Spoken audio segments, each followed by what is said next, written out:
दोस्तों आज हम लोग रतन इंडिया इंटरप्राइजेज के बारे में बात करने वाले हैं। तो जैसा कि आप देख भी पा रहे हैं, इसमें जब तेजी आनी शुरू हुई तो क्या बम्पर तेजी आई, लेकिन उसके बाद ये स्टॉक काफी दिनों तक एक रेंज में ही रहा। इसने एक प्राइस एक्शन बनाया और जैसे इस रेंज का ब्रेकआउट हुआ, ये लगातार प्राइस एक्शन बनाते हुए ऊपर बढ़ता चला गया और अब वापस से यहाँ पर एक रेंज बना हुआ है और इस रेंज का ताजा ब्रेकआउट हुआ है। तो ये ब्रेकआउट कहाँ तक जा सकता है, ये देखने से पहले एक बार इसकी फंडामेंटल एनालिसिस देख लेते हैं। कंपनी का पूरा नाम है रतन इंडिया इंटरप्राइजेज लिमिटेड। 81 रुपए का इसका मार्केट प्राइस है और इंट्राडे में लगभग 7% की इसने क्लोजिंग दी है। मार्केट कैप 11,273 करोड़ का है। स्टॉक पी 27 का। आरओसी की वैल्यू 3.12% एंड आरओई तो नेगेटिव में है। पिछले एक साल के हाई लो की बात करें तो 37.2 का लो था, 94.8 का हाई लगाया था।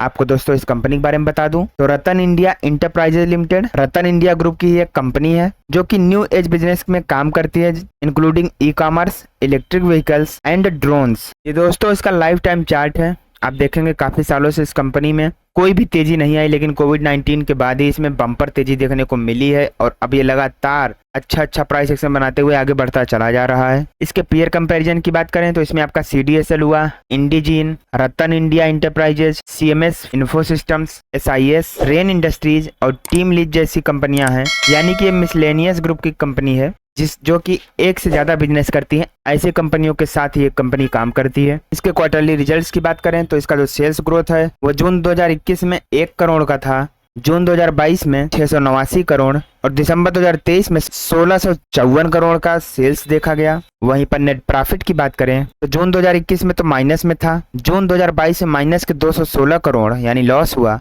और दिसंबर 2023 में अब जाके 187 करोड़ का प्रॉफिट हुआ है। अपकमिंग रिजल्ट की बात करें तो 29 मई 2024 को इसका रिजल्ट आने वाला है। इसके लॉन्ग टर्म प्रॉफिट लॉस की बात करें तो इसका जो सेल्स ग्रोथ है वो मार्च 2022 में 14 करोड़ का था, मार्च 2023 में 4124 करोड़ और अभी तक 5421 करोड़ का सेल्स ग्रोथ हो चुका है। वहीं पर नेट प्रॉफिट की बात करें तो जहां मार्च 2012 में 84 करोड़ का प्रॉफिट था, वहीं पे अभी करंट में 368 करोड़ का टोटल प्रॉफिट देखने को मिल रहा है। इसके स्टॉक के CAGR की बात करें तो पिछले 10 सालों में 31% की रेट से, पिछले 5 सालों में 108% की रेट से, पिछले 3 सालों में 66% की रेट से और पिछले 1 साल में 114% का बहुत ही शानदार रिटर्न्स दिया है। यानी कि इसके शेयर ने बम्पर रिटर्न्स दिए हैं स्टॉक मार्केट में। इसके बोरोइंग्स की बात करें तो जहां मार्च 2012 में 1963 करोड़ का लोन था, मार्च 2022 में 159 करोड़ का बचा, लेकिन अभी सितंबर 2023 में वापस से बढ़कर 1271 करोड़ का हो चुका है। टोटल एसेट की बात करें तो जहां पर मार्च 2012 में 11,070 करोड़ का एसेट था,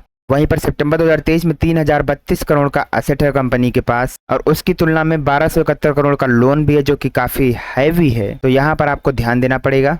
इस कंपनी के शेयर होल्डिंग पैटर्न की बात करें तो प्रोमोटर्स की हिस्सेदारी जहां जून 2021 में 74.75% थी, मार्च 2024 में 74.86% है, यानी कि थोड़ी सी बढ़ी ही है। FIIs की बात करें तो 8.69% से घटाकर 8.33% पर आ गए हैं। DIIs ने थोड़ी सी होल्डिंग बढ़ाई है और पब्लिक की होल्डिंग 16.56% से 16.66% हुई है, यानी कि देखा जाए तो बहुत ज्यादा अंतर नहीं है। इस कंपनी की फॉरेंसिक एनालिसिस करते हैं तो इसमें आपको 9 पॉजिटिव संकेत देखने को मिलेंगे, 2 न्यूट्रल और 4 नेगेटिव, जिसमें से कंपनी के ऊपर जो लायबिलिटीज है कोई खास दिक्कत नहीं है। अदर इनकम इनकी अच्छी आ रही है, रेवेन्यू लगातार ग्रो कर रहा है, डिप्रिसिएशन का कोई भी इफेक्ट नहीं पड़ रहा है प्रॉफिट पे। कंपनी के प्रमोटर्स ने कोई भी शेयर प्लेज नहीं किया है और प्रमोटर्स ने कोई भी होल्डिंग पिछले 90 दिनों में बेची नहीं है। आरओई पिछले 10 सालों से काफी अच्छा काम कर रहा है। वर्किंग कैपिटल अंडर कंट्रोल है। ROCE की स्ट्रेंथ भी लगातार बढ़ती जा रही है और बैलेंस शीट भी लगातार स्ट्रांग हो रहा है। कंपनी के ऊपर जो डेप्ट है वो एक बड़ा कंसर्न है, यहाँ पर थोड़ा ध्यान देना पड़ेगा और रिटेल्स की होल्डिंग अभी ज्यादा है तो वहां भी ध्यान देना पड़ेगा। शेयर प्राइस जो है उतना तेजी से पिछले 10 सालों में बढ़ा नहीं है और इनका जो मार्जिन है वो अनस्टेबल है, यानी काफी ज्यादा वोलेटाइल है। कंपनी के रेवेन्यू की बात करें तो इसका जो प्रोडक्ट है रिटेल ई कॉमर्स बिजनेस में 98% है एंड 1.9% अदर्स। लोकेशन वाइज बात करें तो इंडिया से ही लगभग इनका सारा का सारा बिजनेस होता है। ऑपरेटिंग प्रॉफिट की बात करें तो retails e commerce 100%, asset wise अगर ब्रेकअप करें तो रिटेल्स ई कॉमर्स में 54% एंड 45% अदर्स। तो दोस्तों हम वापस से इसके चार्ट पर आ चुके हैं। आप देखेंगे इसकी तेजी जो है वो लगातार बरकरार है और अभी यहाँ पर एक नया प्राइस एक्शन बन रहा है। तो इस प्राइस एक्शन के साथ ही जो आने वाला टारगेट है वो हमें सबसे पहला टारगेट तो ये अपना 90 के लेवल के आसपास वाला ही दिख रहा है और जैसे ही अगर ये इस लेवल को क्रॉस कर लेता है फिर यहाँ से अगर प्राइस एक्शन बना के वापस से चढ़ता है तो ये 110 के पास पहुंच जाएगा।